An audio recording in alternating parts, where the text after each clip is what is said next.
I have a feeling that you're going to enjoy this session, maybe not quite so intellectually as you perhaps enjoyed the first session, but rather more viscerally and emotionally.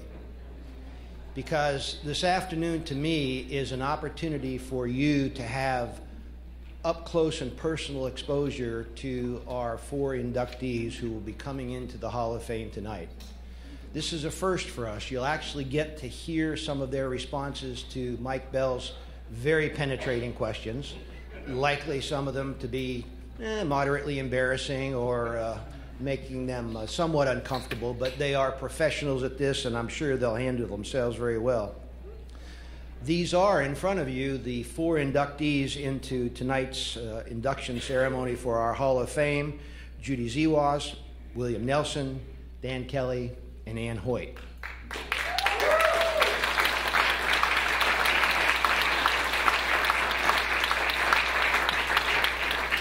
This afternoon, maybe not necessarily tonight, but this afternoon, Ann has promised not to cry. Judy has promised not to sound too opinionated. William has promised not to talk too long. And Dan has promised not to announce his candidacy for President of the United States. I welcome Mike Bell to the podium. You know Mike as the President and CEO of NCBA CLUSA, and he will guide us through this session. Mike, it's all yours. Good afternoon, everybody. Am I on now? There we go. Yeah, I'm going to stay here because I like to create the illusion that this is a friendly conversation, that these aren't difficult questions. I've just completed my Diane Sawyer online interview course, so that's helped a lot. But no, this is a great opportunity. Tonight you're going to get a chance to see the videos, to see their history, so I'm not going to give you their bios. We're going to go right into some questions and have a conversation. I want you to comment on each other. That way you take the heat off of me. But we are going to ask some different types of questions. So none of them have seen the questions. Last year's group was very needy. They wanted to see the questions. They wanted to prep. None of this group pestered me about the questions. I didn't get phone calls. I didn't get any of that. So they got some good ones. So first question, it's to all 4 of you. I'm going to go in order. Start with Ann. I want to talk at the beginning to the 21-year-old Ann, Dan, William, and Judy. The 21, aren't you fascinated by what the 21-year-old version of these folks was? I am. So I've taken you back to 21. At 21, what did you want to do? What were you passionate about? And were you ready for your co-op career? No. I was passionate, but I wasn't ready. And I really didn't know what I was going to do. I had gone to the University of Minnesota. I switched there when I was a junior so I could get a sociology degree. And I knew when I was 21, the world was kind of in a mess. And it was a very interesting period for those of us that were 21, 50 years ago. And there was a lot of change happening. And I wanted to be part of the change, and I wanted to actually build a better world when you come right down to it. And how I was going to do that and where I was going to do that, I didn't know. At that point, I wasn't even sure I was going to graduate, so that's where I was when I was 21. Why were you not sure you were going to graduate? That's the follow-up question.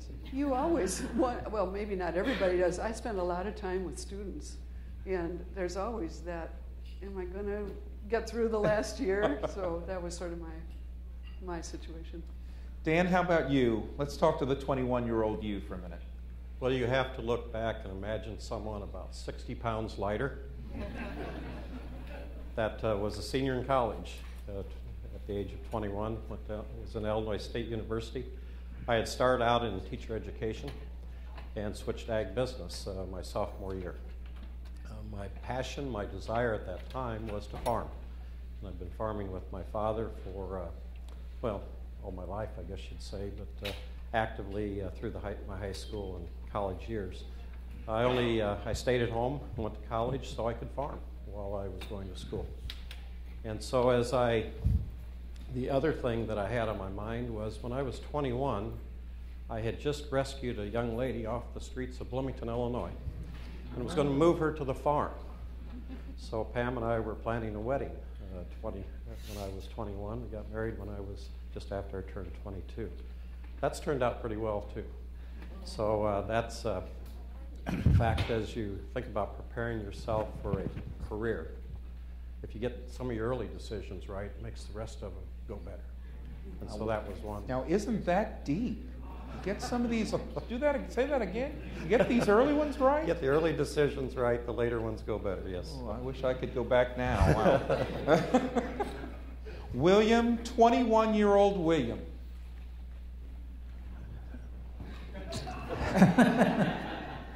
When I was 17, I had decided what I wanted to do with my life. You know what? Is this not typical William? I asked for the 21-year-old William, and I got the 17-year-old William. When you first asked the question, by the way, 2 of us are your board members. Yeah. So easy on us. I knew that card was going to get played. No, I actually, when you first asked the question, I thought you were asking what advice would we give to a 21-year-old? And my advice would be you've already wasted a lot of your life if you don't know what you're going to do. But no, I grew up on a farm like Dan. I was extremely interested in food and hunger issues. And at that time, we had huge surpluses in this country. We were using food as a foreign aid tool. I really wanted to farm, but I thought I could do more good rather than producing more, figure out how to sell it and market it and deal with the political nature of it.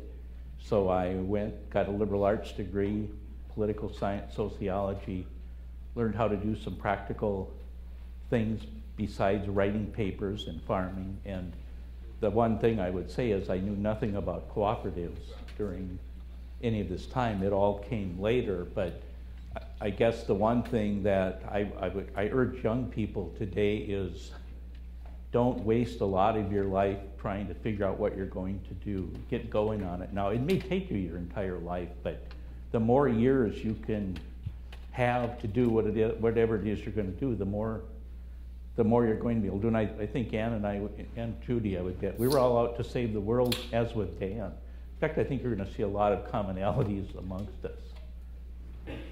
Judy, how about 21-year-old Judy? Well, I was a political science major at University of Wisconsin-Madison, afraid I was going to graduate too soon and have to go into the real world. So I signed up for a semester to study international organizations in Geneva, Switzerland, and I actually celebrated my 21st birthday at the World Food Conference in Rome. Wow. So, and that was my first lobbying activity.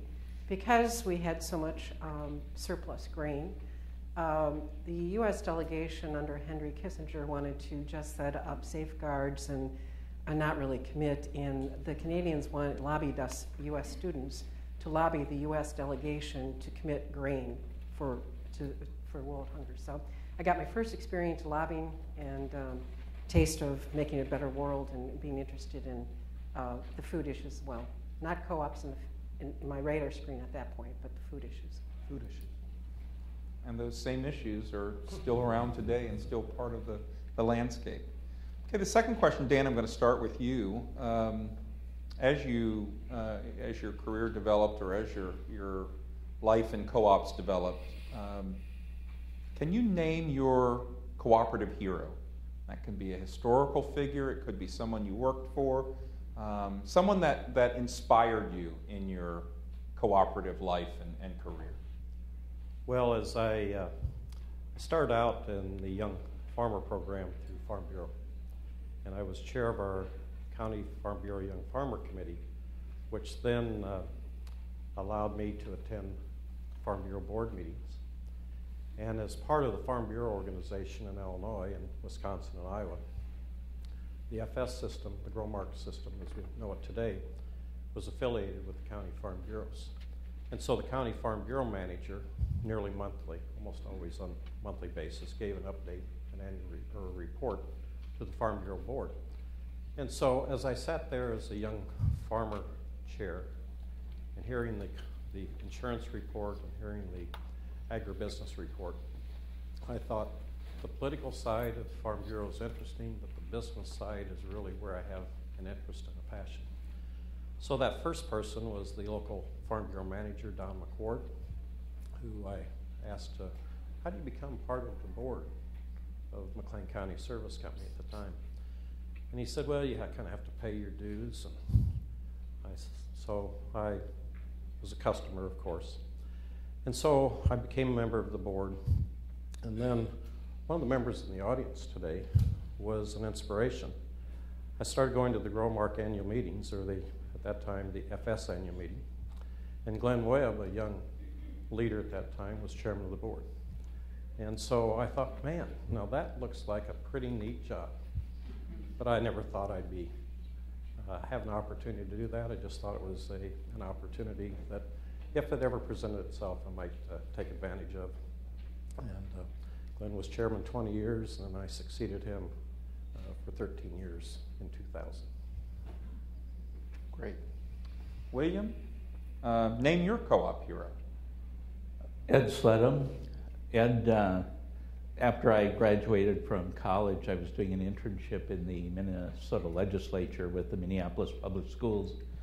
And there was a fellow there who just, if any of you knew him, he sort of stood out. And I struck up a conversation with him, and a friendship that lasted until his death a couple of years ago. He was the head of the Minnesota Association Cooperatives. He was involved in the Co-op Foundation. I used to stop and visit with him, and a couple of things that ideas he'd had. One was this was in the 70s, he had just had some young people, Emily, et cetera, who had been in to see him. Now this is the Minnesota Association Cooperatives, a very, traditional ag. And they were wondering how MAC could get involved supporting food co-ops. And Ed was a very conservative guy. We had Midland Food Co-op at the time before they joined Land O'Lakes. And he said, I really could not get through to them. And it was just, he really cared about them, but he said it was just too big a gap between what these young folks were trying to do and the traditional ag co-ops. And then a later conversation, when I was in graduate school and talking with him about a project, he said, here's an idea. He said, what if General Motors ever had an opportunity to become a co-op? Would it work? Could they do it? And I said, I don't know, but let's think about it. And so over the next 20, 30, 40 years as we talked, we would revisit these conversations.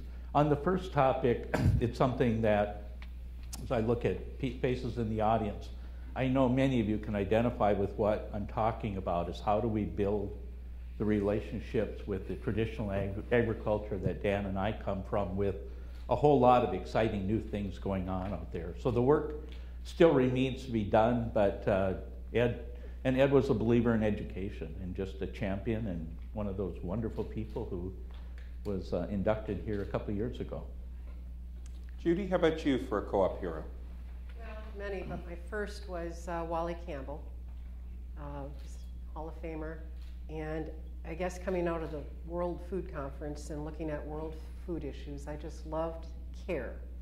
And when I did an investigation of how did CARE come about, I loved the whole story, and Cooperative Americans for Remittance in Europe, and Wally was part of that, so he was my hero. Great. Ann? This is kind of embarrassing because I've forgotten the name of my co-op hero. But on the other hand, it was a co-op heroine, which is not embarrassing at all. And as you know, I'm an academic, and I learned a lot about co-ops from reading and studying them. And in some very obscure publication, there was essentially the obituary of a woman who was the education director for the Burley Tobacco Growers Association. And she died quite early. And she had had an absolutely outstanding career as an educator and the only woman working with all these tobacco growers. And the things they said about her were that she could communicate ideas well, she could bring people together well, they enjoyed being with her, she deeply believed in cooperatives, and she deeply believed in tobacco.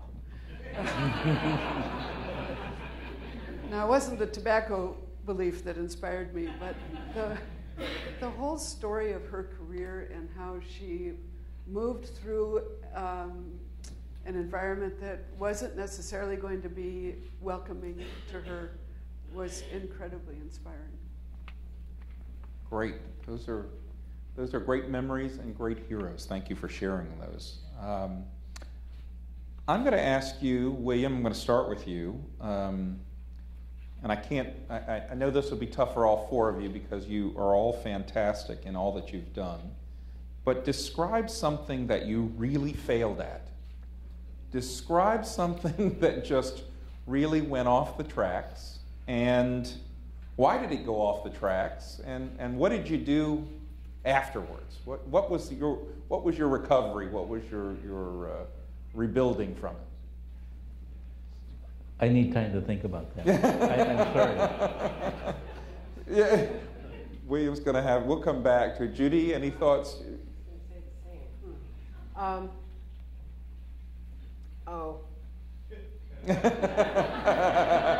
I see she's caught one. As a child, I went to Catholic school and I played piano. And for some reason, the nun who played regularly for Mass decided when I was 12 years old, 6th grade, that I should be trained to play the organ for Mass. No training on the organ whatsoever. Beautiful instrument, stops, pedal. I could go up and play by myself and have great. But there was one particular song that, I just froze every time. And I remember playing it, and organ is related. There's another part of that story too.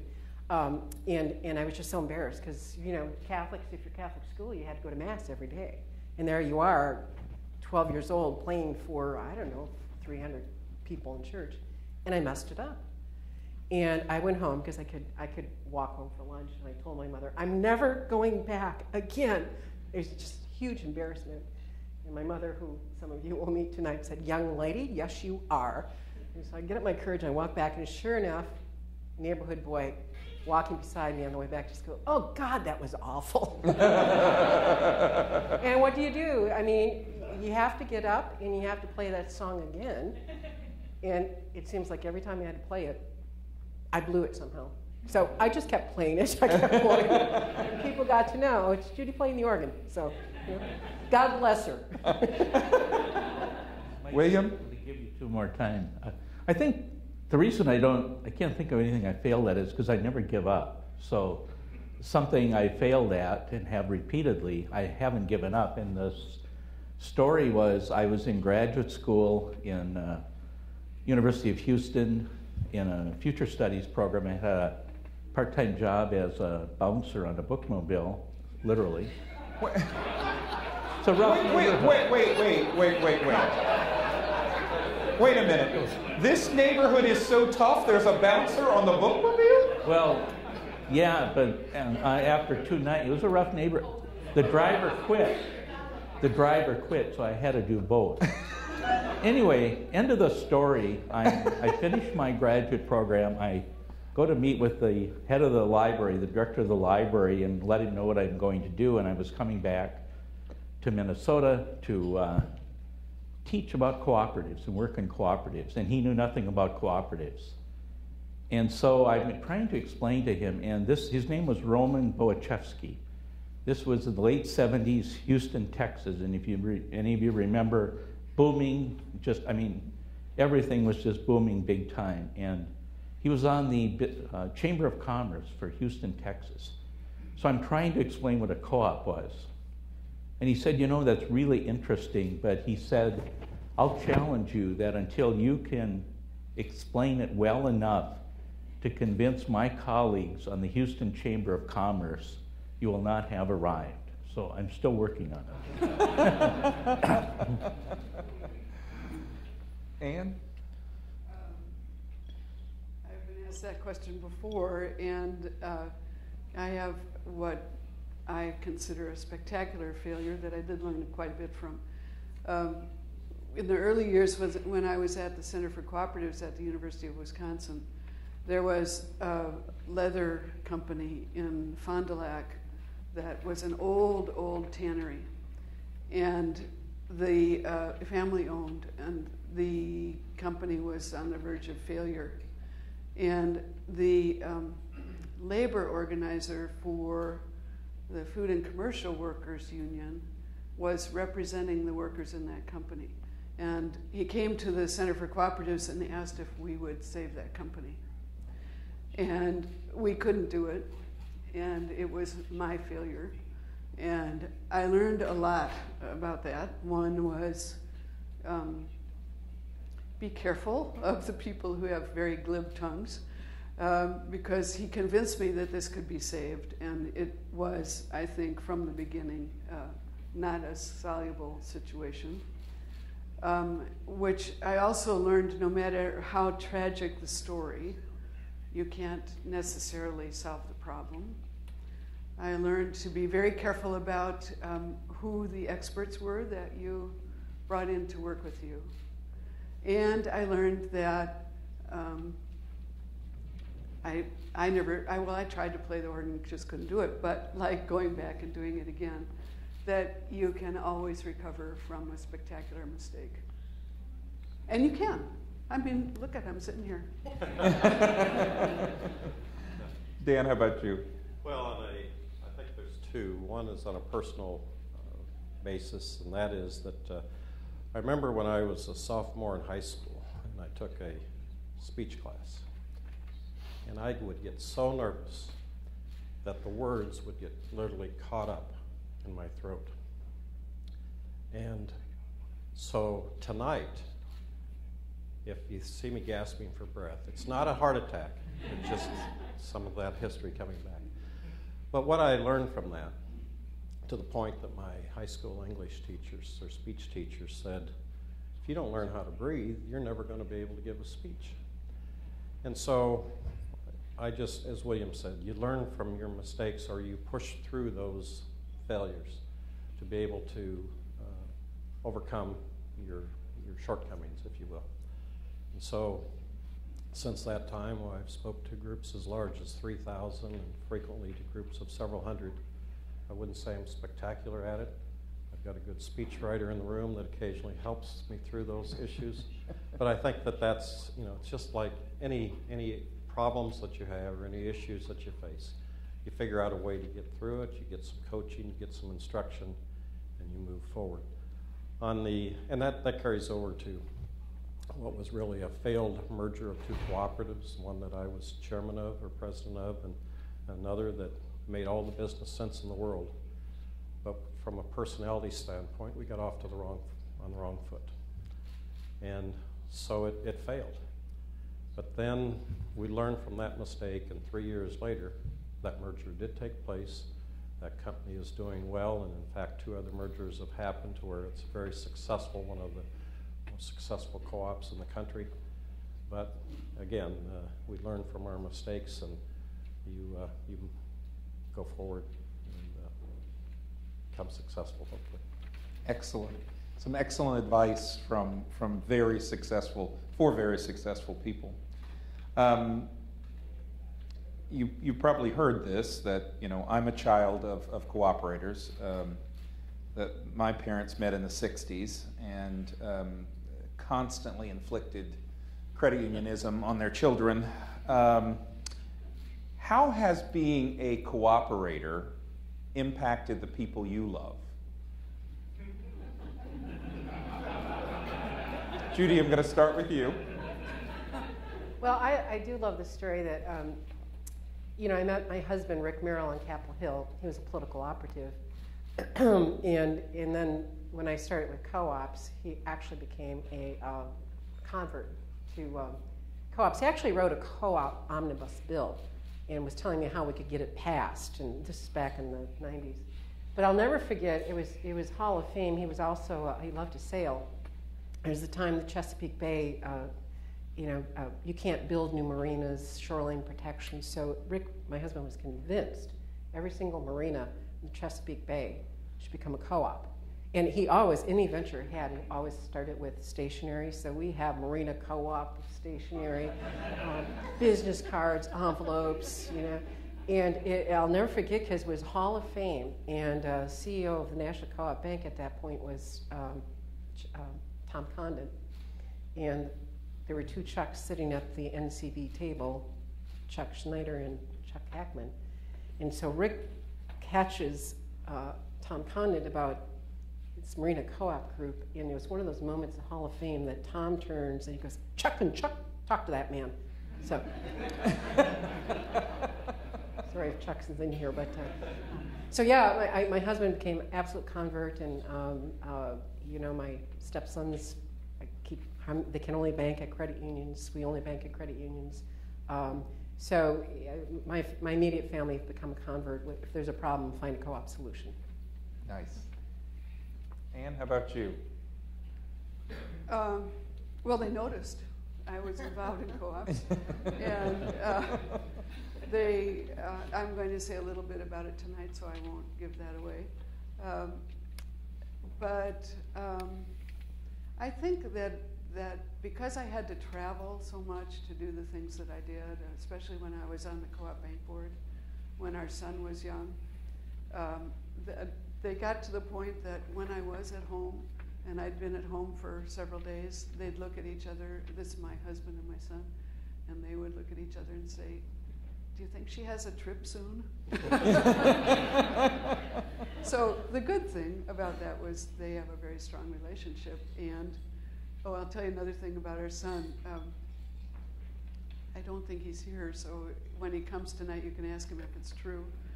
But I was working, we had a cooperative management institute, and so a lot of food co-op people came to that institute, and our son was living at home. He was still at home at that point, and I asked him if he would want to come to some of the co-op parties. And, this is something we've overcome in the food co-ops, but he said, oh, do I have to hang out with those nut and berry people?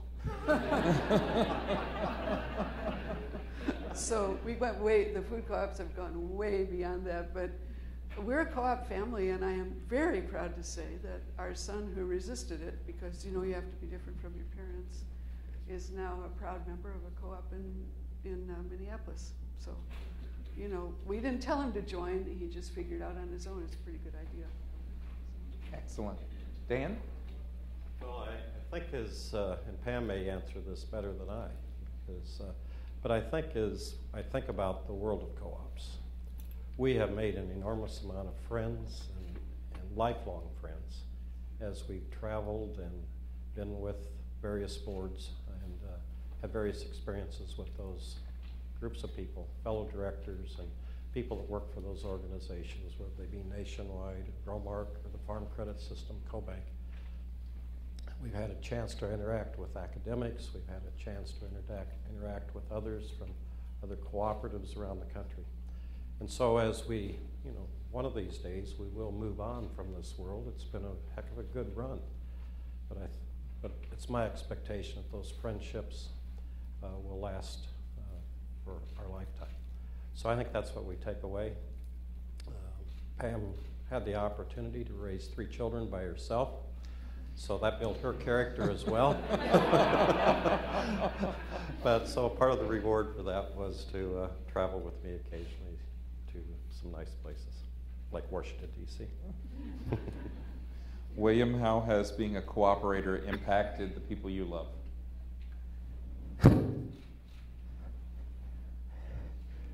You can ask them. They're here. Let me, when you started your question about growing up in a co-op family, I had exactly the opposite experience. Grew up in a farm, should have learned a lot about co-ops, learned nothing. It just wasn't part of it. But one of my early heroes also was Don Shriver, and many of you knew him. He was, this was co-op world in his father. So I'll just answer in a little bit of a different way. Maybe, in addition to both of our children, Anna and Andy, who travel with me to a number of the co-op events like ACE and stuff. A couple of quick anecdotes. I think it's our sense of humor, but one time when we were living in southern Minnesota and we were driving, the kids and I, Sue worked as a librarian, so we were out and there was a feed mill near Owatonna, Minnesota that had just been in the news, and the reason it was in the news, it was being converted into pet food, and it was farmland, and at that time GTA were combining to do this. So as I'm trying to educate my kids about agriculture, I say, that's a feed mill. Okay. I said, it's kind of unique. They make pet food. Okay. And so Andy says, do they have a dog? No, do they have a dog? Does he have a dog? And I said, no, it's a co-op. It's a they. Well, do they have a dog?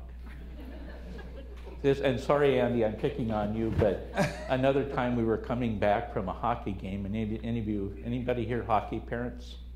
Gets brutal at the end, right? And so we cut through the Hy-Vee parking lot late at night, just worn out, and the lights in the van flashed on the Hy-Vee parking lot sign, and it said employee owned.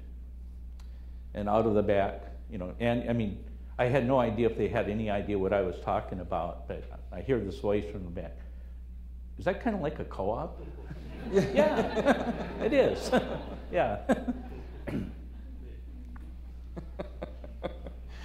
All right. I want you each to picture yourself as a co-op superhero. So that's tights and the cape and boots. I think boots are involved.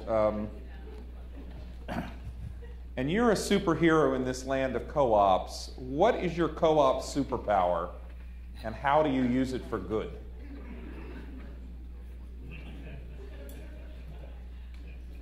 Who wants to go first on this one? Anne's going to go first. Anne, what color are your tights and cape? Start there. That's not the right question. It's how long are your earrings?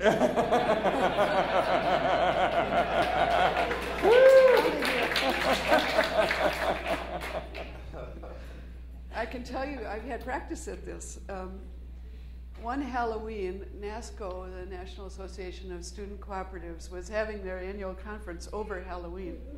And this was the year when the National Cooperative Bank was having the big election when the co-ops were going to elect a bunch of members.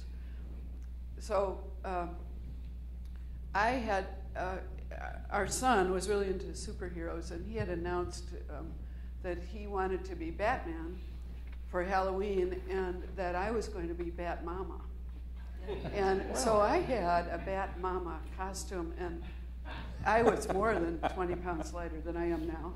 And I had net tights, and you asked, black, and high, I could wear high heels, black strappy sandals, and a blue flowing cape, and blue, I made all of this. Blue flames, on my tight black outfit, and tiny, it was a long time ago, short shorts. And it was a costume party at NASCO, so I took my costume and I actually put it on, right? So I'm in this costume and wandering around with a cape, and people say, all the candidates for the co-op bank board are meeting and you aren't there. And I said, I'm basically a really kind of shy person, and I said, I can't go in there, look at me. You've got to be there. We want them to know you're running. You have to go. So, it's a pretty informal conference, and I thought people were, mostly in jeans and stuff. So I go to the room, and nobody goes with me, right? And I look in there's a little window in the door. This is an absolutely true story, and I don't even know if there's anyone here to corroborate it, or maybe they've repressed it, but I look in the door, and everybody, the women, everybody, they're all dressed in their very severe suits and black clothes. I was right on the black. But I have, the expectation from these people that had supported me to run that I should go. So I threw open the door and I strode in with my cape flying and said, "Hello, it's Super Cooperator."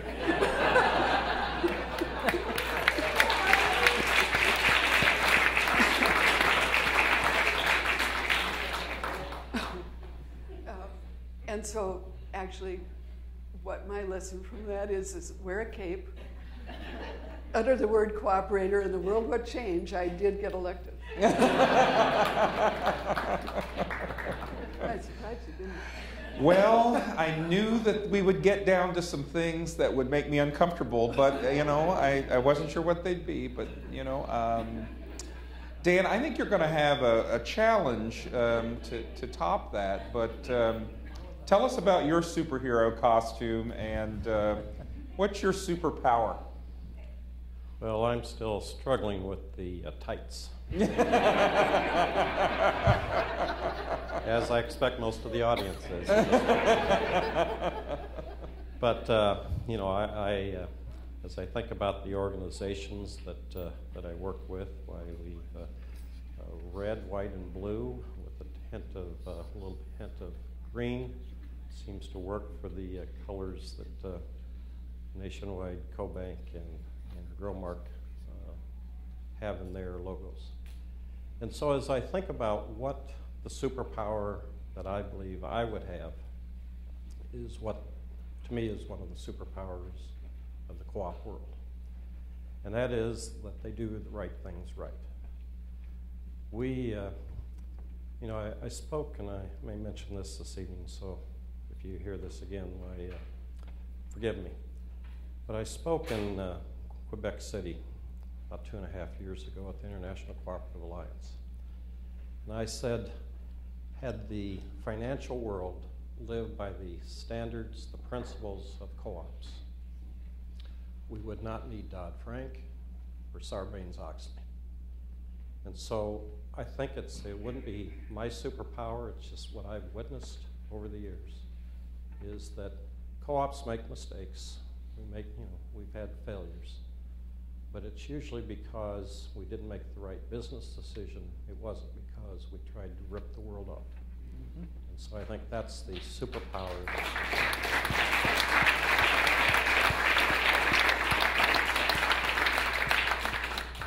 Well, Dan, if you struggled in the tights, I know that William would be a natural to it. Is this the time? So, you want to hear about my athletic career, right? Some of you have heard, He's the best bridger of this group. Have you noticed that already? I am under orders by my staff at CHS not to tell stories tonight. So this is your opportunity then, this afternoon. Actually, I will, picking up on the garment thing, I once wore a monk's robe to speak to the Wisconsin Farmers Union camp that Kathy Stats runs. And basically it came from a really wonderful book called A Mapmaker's Dream. And in it, it's about a Renaissance-era monk who lives in a small cubicle, who by his own definition was rather portly, so he didn't get out much. But his job was drawing a map of the world, and so from chapter to chapter, he would have visitors come in, and they would explain what they'd seen, and then he'd invite people, and so the entire book is this series of reframing his view of the world, and again, you think of the old-time maps. And as he went from a Christian to a Muslim to somebody from the Far East and merchants and traders, his map kept changing. And in the end, the map never got finished, as you would imagine. And I actually did this with an academic group once, too, at a NICE conference. And the point is, I think of universities this way. I think of convenings like this where we're all working on these maps, and you have to constantly listen, and you change your attitudes. And listening to Father Murrow, who had a very narrow view of the world, and by the end he said, you got to keep listening and learning. And I think co-ops are learning organizations. They're opportunities to teach. In terms of superpowers, I think the most important thing that I have found is transferring the knowledge from the elders that you asked us about to the next generation. And we're trying to do that with our funding from CHS the Ralph Morris Foundation, the youth groups and everything, we've got to educate. I mean, that's as simple as that. You educate, and then you'll see the kind of changes I think Dan is talking about. Judy, let's talk about your superhero It's just so hard to top persona. Ann. You know, I'm in awe of Ann. I think the best I can come up with, I see a sandwich board. And it's the Twin Pines, front and back. Twin Pines Okay, sandwich green board. tights, sandwich board, Twin Pines. And I think my superpower would be defined as, I've worked with some people that have some wild and crazy ideas about co-ops and co-op development and co-ops, so they plant the seed, and I help it grow into reality. So that's my superpower. Nice. That's very nice.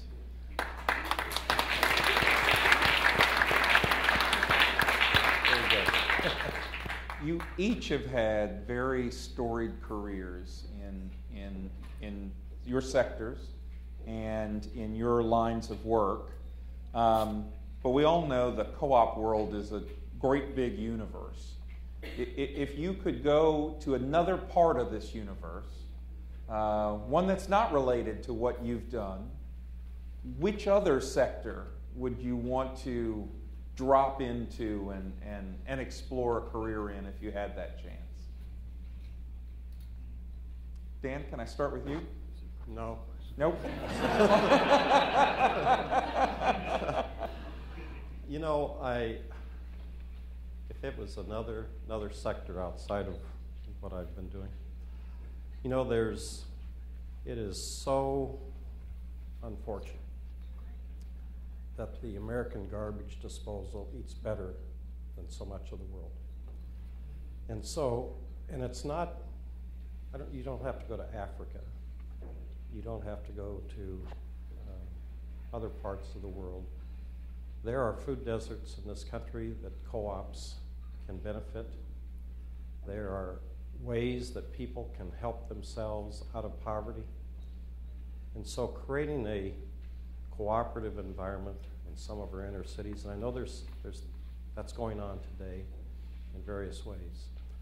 But the co-op model is one where people help themselves to be successful. And so if we can take this success that all of us have had and take it into places where people are living below the poverty line and teach them how to fish so that they can improve their standard of living. The co-op model is one that's been proven to do this. You know, there's 1 billion people that are members of co-ops around the world. So it's a proven success model. Let's figure out a way to partner, if we need to partner with government even for a short time to make this happen, but make sure that people learn some business skills, they learn how to gain their own income and be able to be successful. And there's examples of that right here with the DC Central Kitchen as an example. The CoBank supports where people are learning life skills that they don't have to live on the street. They can live in housing and provide for their families. So I guess I say that. I guess it's something I could do. So Great answer. I love that. William, how about you? If you were able to parachute into a different sector and do something completely different that you haven't gotten a chance to see. I can't imagine doing anything other than what I'm doing. I think if you could go out and kind of change things, it would be to somehow reach into how curriculum is designed, the way teachers are prepared, you know, to build in from the beginning, to think about all the issues we're talking about, including microfinance and personal finance and all of that, but to do it in the context of a global situation. My personal passion, I don't know what's left on your questions, but as I look at the world, we've had, it's estimated it's been 100,000 years since we've had what we would call people on Earth. 90,000 years, they were hunters and gatherers. 10,000 years, They were what we call farmers, which means basically they domesticated plants and called them crops, animals and called them livestock. Been 100 billion people on the planet Earth. We're going to have 9 billion. How in the world are we going to do it? That's, and I guess if I could start it all over, it would have been from day one, start figuring out. Basically, right now we're kind of focused on 2050. Yep. What about 2060? And I look at, you talk to young people today, the reality, the one thing we have in common, I'm being opinionated here, so I've taken it. The one thing we have, the 7.1 billion people on the planet Earth today, that we have in common with the first 7.1 billion is we go basically for a few hours at a time to get water, food, air. We're no different. We're organic beings. That's never going to change. And somehow we've got to figure out how do we sustain ourselves. And I'm not as optimistic as I used to be that we're on a path that we're going to be able to do that. And so I would say to any young person, you want to make a difference in the world and you want to survive, you better roll up your sleeves now and help us figure out how to do this, because we older folks don't have it figured out. We're trying, but we've got a lot of work to do. Judy, how about you? Where would you drop into a part of the co-op sector that? Well, I think emerging area in its combination of, the environment, sustainability in urban agriculture. I had the good fortune, when I worked for state of Wisconsin, and Governor Doyle asked me to open up the Office of Energy Independence. I was able to pick the name of the office. I love that. And we were starting to, you look at the worker ownership, the combination, the new and emerging opportunities, inner city jobs, the whole opportunity out there for retrofit of existing homes. Some of that's going on in commercial spaces. But think about the need to go in an older housing stock, and how do we put a co-op together to do that and create jobs that don't get shipped overseas and benefit our energy, reduce energy consumption, help with global warming. You work up the ladder, Office of Energy Independence, we were looking at where are the green jobs. At the time, there was a demand for 165,000 people to be trained just to be technicians to maintain the wind turbines that were here in this country. So, and tech schools are trying to scramble to get those trained. So that whole area of, in urban agriculture, vertical farming, all of that just intrigues me. So it comes out of both our need and the need to feed population, opportunities combined with jobs that can't get shipped overseas, that stay here. And I would really, there's so much energy in this worker co-op. I wish I were 30 years younger and starting out with all the people that we were in a room yesterday with. But to really focus that ownership of jobs around the environment, green energy, urban food production, to give hope to the inner city opportunities and really knit that all together into a whole new sector. Very interesting. Ann, how about you? Well, first I want to make a comment. This is not an impossible question. That's true. And in my experience, you can do that. And many, many years ago, Frank Groves, who was the director of the University of Wisconsin Center for Cooperatives, and was a great boss, by the way, I was asking him, Frank, if you were going to get involved in co-ops, if you were my age, and could figure out where you were going to go, what would you do? Now I'm a consumer co-op person and really imbued with food co-op stuff. And Frank said, what I'm sorry about is that I didn't get involved in the credit union movement. And I thought, wow, I never thought about that. And you'll hear a little bit tonight that, I listened to Frank and I got involved in credit unions, and you can do that. It's one of the wonderful things about cooperatives. So it isn't impossible, and actually, I'm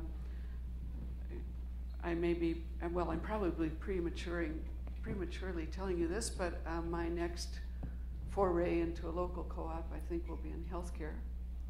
which is way different from anything I've done. And if I had the perfect world, and the folks over in the corner will be surprised to hear this maybe, I would be able to go and do something really constructive in Epps, Alabama. I didn't say Come that. in August. That's the real test. If you're willing to go to Epps in August, I mean, you've leapt over a big co-op hurdle. But that's what I'd love to do. You know, when Cornelius is up here, one of the questions I'm going to ask is, why August? Yes. There are better times. But I'm going to ask that question when the time comes, mister. I want to say what that would be. That's working with the Federation of Southern Cooperatives, which is a cooperative of an umbrella organization for mostly African American but minority group co-ops in the South. Has had a wonderful history. And some of them are all of them are my heroes, but, you know, they're wonderful people. So. These are challenging times. I think we'd all agree. There's lots of economic challenges. We've talked a lot today about making sure people even understand who we are.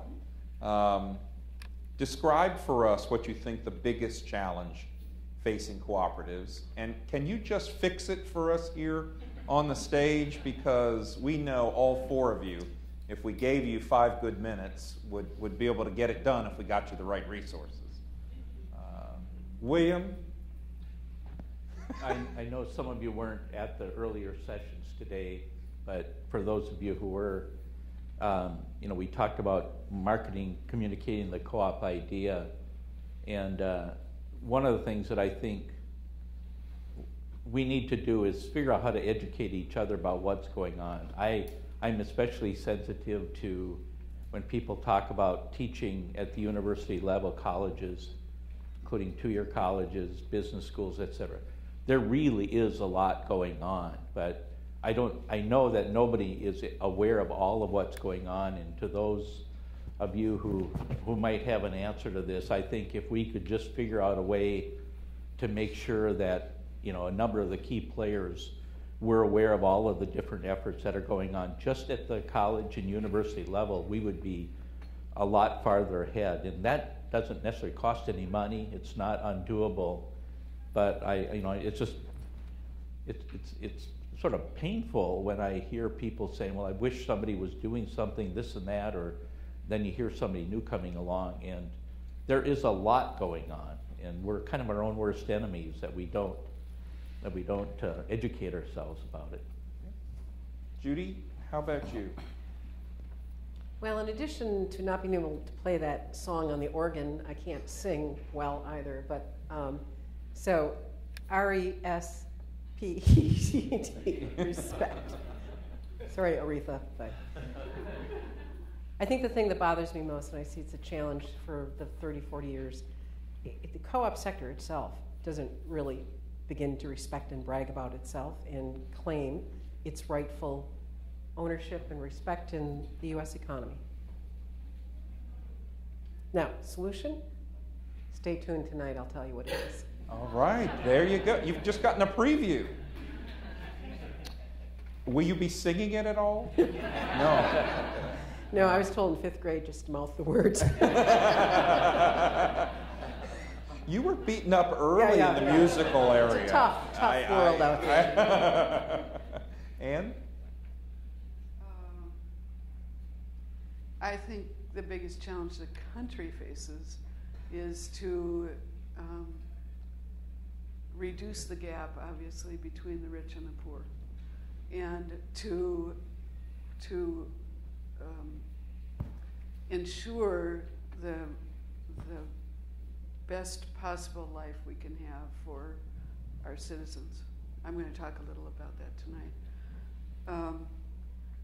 I think co-ops have a tremendous future in helping people who have very limited resources gain those resources, help them find jobs, get self-respect, and improve their well-being. We haven't figured out how to do that. And quite frankly, we have, NCBA CLUSA does a spectacular job in creating cooperatives overseas. And one time on the board, we had a dignitary from the International Cooperative Alliance come to the board meeting and say, your programs overseas are just exceptional, but what are you doing about the third world within your borders? And that's the question. The answer, I think, has something to do with the way we think about our co-ops, the level of risk we're willing to take to go out of our comfort zone, and our own belief about our country and the promise that it provides. And that's as far as I can go on that without giving away a little about what I'm going to say in a very short time tonight. That's another good preview. So Dan, you get to wrap this one up. Well, you know, these are challenging times, but when you, especially the three organizations that I've been closest to, one started during World War I, the other two started during the heart of the Depression. They started because there was a need. They've survived 82, the Farm Credit System, 100 years. There's always been challenging times. And so you have to establish, you know, the need, the purpose, and then be able to generate the enthusiasm, the passion that will make the co-op successful. But I think as we think about today's challenge, I believe that we spend a lot of time in a meeting like this talking amongst ourselves, when what we need to do with Chuck Connor in the audience and NCFC and NCBA and CDF and the credit unions is figure out a way to tell the co-op story better. I know it's been addressed more than once here this afternoon, that we have a great story to tell. We have a success story to tell. Mike Cook at the University of Missouri, through his GICL program, graduates a lot of very successful people. But we spend a little too much time talking amongst ourselves and trying to, but in that process, what we should do is figure out a way to better tell the co-op story to the rest of the world, because it is a solution to many of the issues that have been addressed here today. It's been proven. So let's figure out a way to market ourselves a little better. And William's got a good foundation there. He can finance it for us. And we'll chip in a little bit from a couple other places at TP. By the way, in my comments, I'm going to pass the hat tonight. So. Nice. Yeah. Well, we've talked a lot about passions, and each of you, I think, really epitomize passion for cooperatives. But describe for us just maybe just a little bit about, looking back at your lifetimes, what really about co-ops makes you the most passionate still? Judy? Well, I'm a political creature. That's been pretty much my career, and I fell in love. Well, co-ops became the bridge between the Democrat-Republican philosophy. A little bit of investment, public investment, has created this huge network of co-ops that serves rural communities, and so I said the other day that they're working on a proposal that might unite the liberal Democrats and the Tea Party. That intrigues me because we're too polarized in this country, and I think that co-ops are a bridge to that. They have to be profitable economic enterprises, but they're there for people, and that's the thing that in all of our problems. Again, I was fortunate enough to work with Rod Mills-Stoon, who's been inducted in the Co-op Hall of Fame, and from him I've learned for every problem there's a co-op solution. So that keeps me going. We've got plenty of problems in this country, and I think wisdom and experience, we've just got to get up every morning and keep tackling the next set of challenges and find the co-op solution that makes the world better.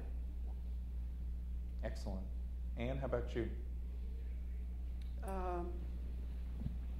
There's a lot of things. I think one of them is all of the people in the room and their belief in this way of doing business, and that there is a better way of conducting our economic relationships. Even more, it's seeing people who are members of cooperatives that believe in their co-op and say, I love my co-op.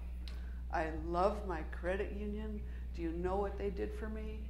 And having them understand that it's the power of working together that makes that possible, and that they can have a much better impact on their own lives by pooling their resources. That's what makes me excited, is seeing the people that are benefiting from doing things cooperatively.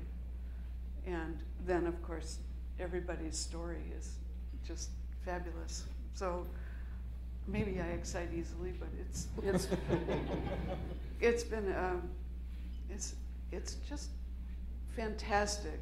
And you know, all of you probably know this, to go all over the world, which is a wonderful opportunity that I've had, and see people cooperating to do all kinds of things, and they're so proud to do it. And I don't think that there's anything we can do that's better than helping people have pride in their success. So. Excellent. Dan, your passion. Well, the purpose of cooperatives is people working together to improve, to do better than what they can as individuals. And along with that, it is a business model. And so the Growmark's purpose is to improve the economic well-being of its members. And that's really what co-ops are about. And you can have lots of passion, but you also have to have a keen sense of business along with that passion. And so as I think about the opportunities that co-ops have afforded me, what gets me excited is when we can really see those benefits moving down to those members that own the cooperative. And through a cooperative, my role as a cooperative director, see some satisfaction in those members benefiting as the co-op was intended. Couldn't help but think, as Ann was talking, that I see this bumper sticker that says, I, with a heart, love my co-op director. Never seen one? Don't wait for it? Okay. I'll know we've arrived if that happens, but I'm not going to hold my breath yet. Okay. William, passion. I see cooperatives as learning organizations in the Peter Senge sense.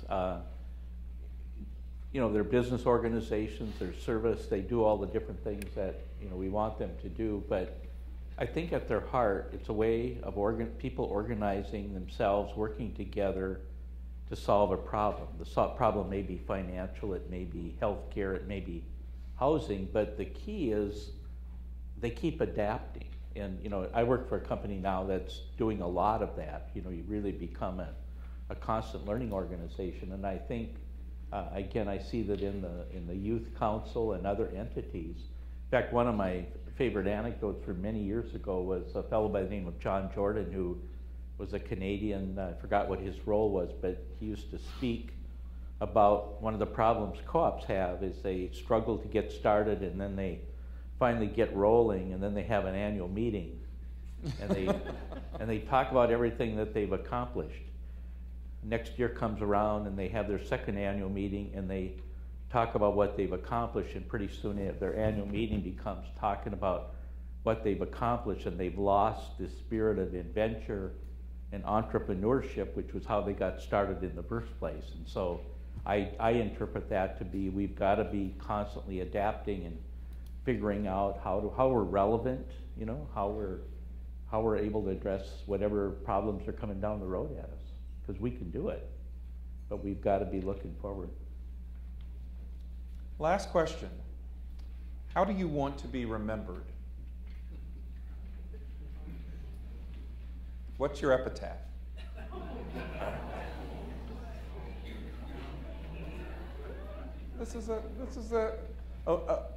In a sentence, what's the essence of each of you?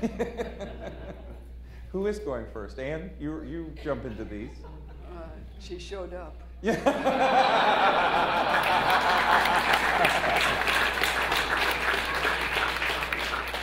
She showed up. I knew you would be good at that one. I just knew that was going to be one that you did well. Dan? He died with a smile on his face and let the reader figure out why. I like that one too. William? I actually have written down a few. One is delete. Another, this is next. No, I think people ought to be able to make a difference. You're here, you got a certain amount of time, you ought to earn your living, you ought to contribute, and hopefully you left the world with more than you took, obviously, but even more than was there when you came. Judy? Just try to do good. I like that one. Well, this afternoon, I've made some notes, and I think these are some of the highlights of a conversation with 4 amazing people. Make good decisions early, and the subsequent decisions are easy. I wish, Dan, I had gotten that one earlier in life. I'm sorry. Another thing we learned is we should all live in a better neighborhood than one where you need a bouncer for the bookmobile. I think that's my takeaway. Something I aspire to. Co-ops do the right things right. I like that one. Co-ops are an unfinished map. The American garbage disposal eats better than many people in the world. We all as humans go and need the same things: water, food, and air, as the first humans that were on the earth. But the lesson that we know is that we can do something different. Anne, that was, I know, one of yours. And you have. And then we learned RESPECT. Find out what it means to me. That co-ops have to, bring it back to themselves. Judy, I know you left us with that. We also heard the question, how willing are you to go outside your own comfort zone? And I think all 4 of you are amazing at that. We need to tell the co-op story better. And I think the one that I came away with at the end is that for every problem, there is a cooperative solution. We are blessed in this room that we have 4 very powerful cooperative solutions. Let's give these folks a warm round of applause for being cooperative solutions.